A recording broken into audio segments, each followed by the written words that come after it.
Is this bike worth buying now, today? Well, as far as I see it, yes. And I think you should buy. I think everyone should have an old bike like this that most people consider a piece of junk, because you'll have a respect for the new bikes. My brother's KTM 500, other brother, not the same one of the RMZ, he rides that thing like crazy. And he rides my bike. He says, how do you ride this? You know, it's heavy. It's about 50 pounds heavier than the 500. And 50 pounds heavier than the 690, which is the KTM comparison to this. But it's also simple to work on, simple to replace, cheap. If I ever got another one, you know, if I had to replace this one, ended up getting another bike, I would just swap all the parts over and it would be good. I'm sure you could do it with a KTM as well, but instead of spending $7,000 new, you'd spend $11,000. And on a KTM too, like, am I the rider capable of riding one of those? No. Some of those KTMs, they have over 100 horsepower. Am I capable of controlling that? No. I can barely control. This thing probably has 35 horsepower. It's quoted at like 45 or whatever, but it probably has 35, 30. You know, you have to imagine the jetting is probably wrong most of the time. So if you're, you know, changing elevation and temperature a lot, which I am. But I think this bike does the job just fine. Because I don't have the ability to ride one of those big ones. Not to use it to its full potential. And am I using this bike to its full potential? Well, that's a good question. If you're watching this video, look up Jacob Gilliam. And that is a man who is riding this bike to its full potential. People say, oh, you get broken frames on these XRs. Well, I don't know. Jacob Gilliam rides his pretty freaking hard. And I don't believe he's broken a frame yet.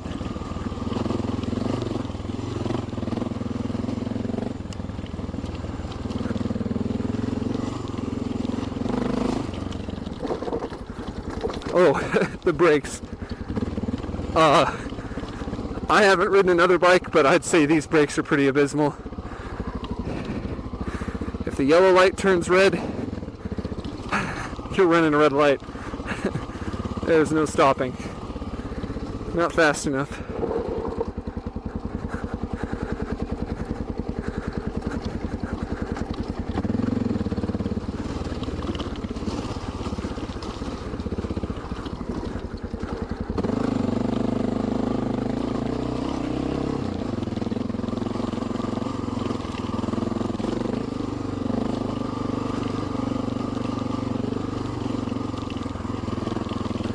And this bike seems like the stuff I have on it will rattle apart faster than the bike ever will.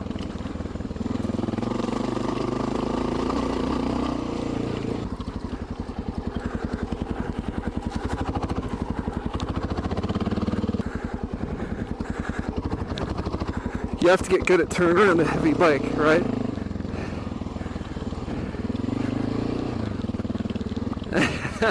Another thing people say is that this front suspension is too light, too squishy. But right now, at least, I beg to differ. I would say it's just fine. But once again, is that a testament to the bike? No. It's a testament to my riding ability. I just can't ride this thing hard enough to warrant stiffer suspension in the front. I don't hit things that hard.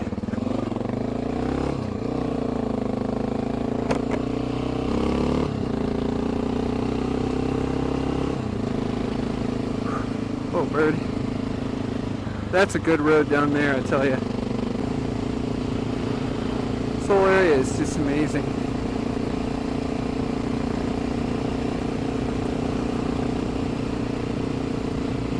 So, this motorcycle, is it worth it? Yes. But, here's the type of rider I think should be riding this. Some people say adventure. Some people say that you can kit this bike out however you want it. Well, I can tell you right now, it's no motocross bike, so you can't kit it out there. It's the new term, dual sport.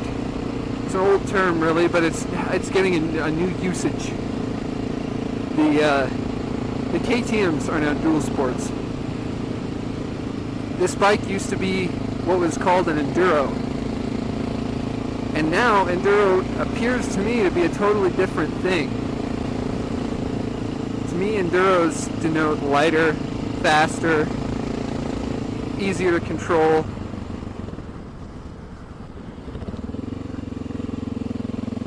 Off-road anyway. But this bike didn't have anything on any of those bikes. KTM 500, blow this guy out of the water.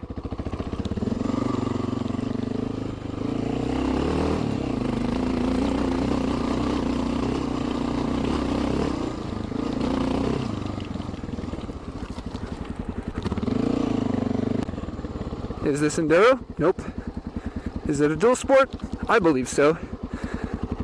I think dual sport typically means it's okay at everything and excels at nothing.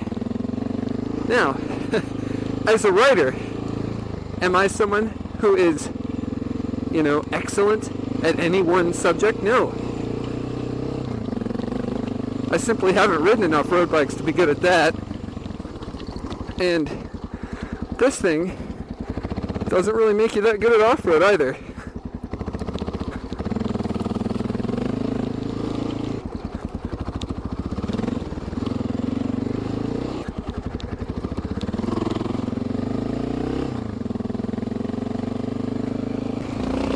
I feel comfortable jumping puddles and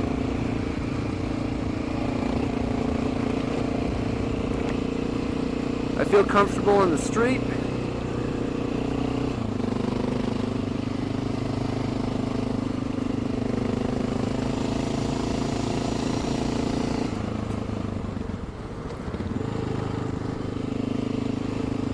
I think this bike does exactly what I want it to do.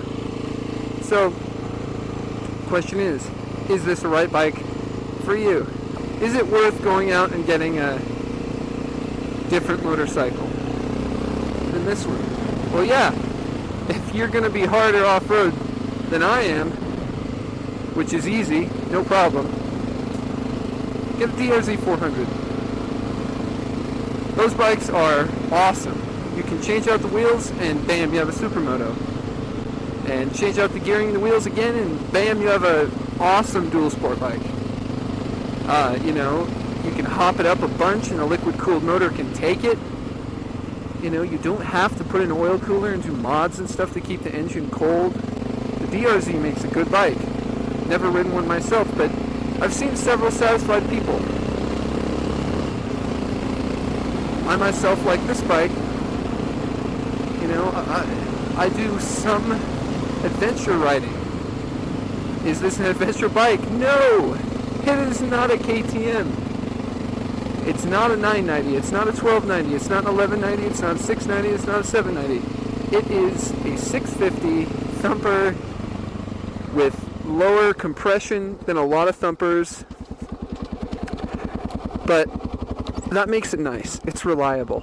You tip it over, so what? What's it gonna hurt?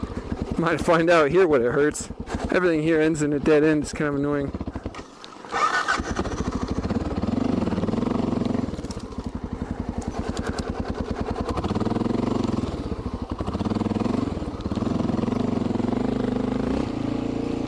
Doing the two-legged crab dance.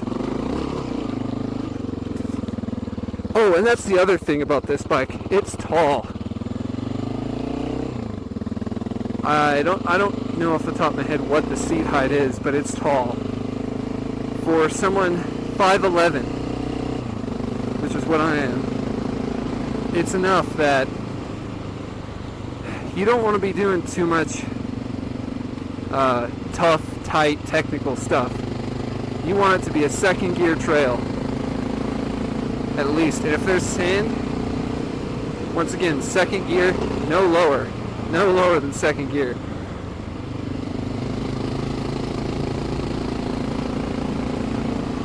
Because it'll punish you for going slow.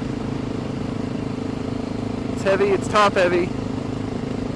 Back brake and sliding and all that, it's just not easy.